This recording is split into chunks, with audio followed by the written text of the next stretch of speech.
Josh, commiseration. It's not where you want to start the season. How surprised were you by the start of your tendency? Yeah, it was disappointing. I just thought we got a lesson straight out of the gates about physicality. They ran harder, our opponent, line speed. I just thought physically we were beaten to the punch.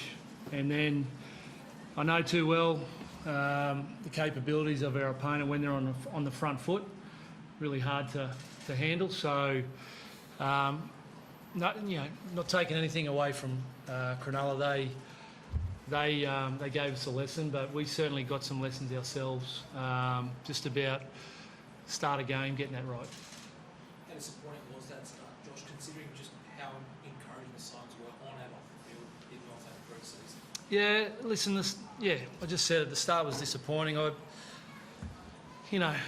the encouraging sort of signs of this club, I'm not discouraged at all after one performance. Like, win or lose tonight wasn't going to define us this year. I'm disappointed for the players, I'm disappointed for the club, because I think there's been a lot of hope built up over the last 4 months, and you sort of walk in here tonight with high hopes. But as I say, one game's not going to diminish all that. I know this playing group are capable of better, but I've also said to them there's going to be pain. There's going to be pain. You don't know when it is going to present, but there's going to be pain for us this year. There still is. We're on a journey here. I don't for one moment accept the performance or the result. It doesn't sit well with me or the players at all, but the reality is we're going to have nights like that, and our response to nights like that is probably more important than anything. What is that response, Josh? Like, do you completely wipe a performance like that, or how do you sort of take that and use it? No, you got to look at it, and you got to address what went wrong. I'm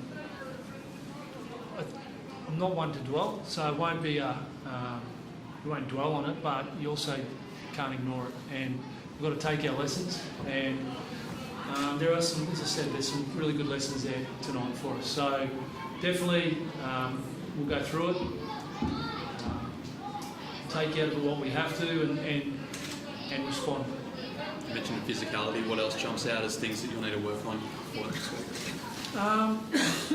Just there live. I just thought the simplicity of some of the errors. Like just short drop out, and we had some guys that just didn't chase the short drop out, and that's just unacceptable. So there's some unacceptable classes, all right. We're not going to look at it with rose-coloured glasses. Like, there's some unacceptable things, and as I say, the simplicity of some of the breakdowns.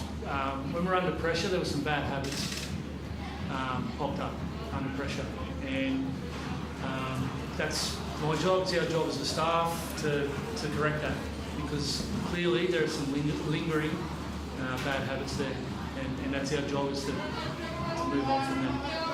Josh, you mentioned pain quite literally in Sammy Verrill's case. How's his sternum? Yeah, really sore. I think everyone saw the contact, and it was quite significant, and I just, for him to tough it out, I think for another 15 or so minutes, but ultimately just couldn't push through any longer. So no idea what the severity is, but it's a bad spot to get a painful injury to sternum there. So we'll see how it comes out.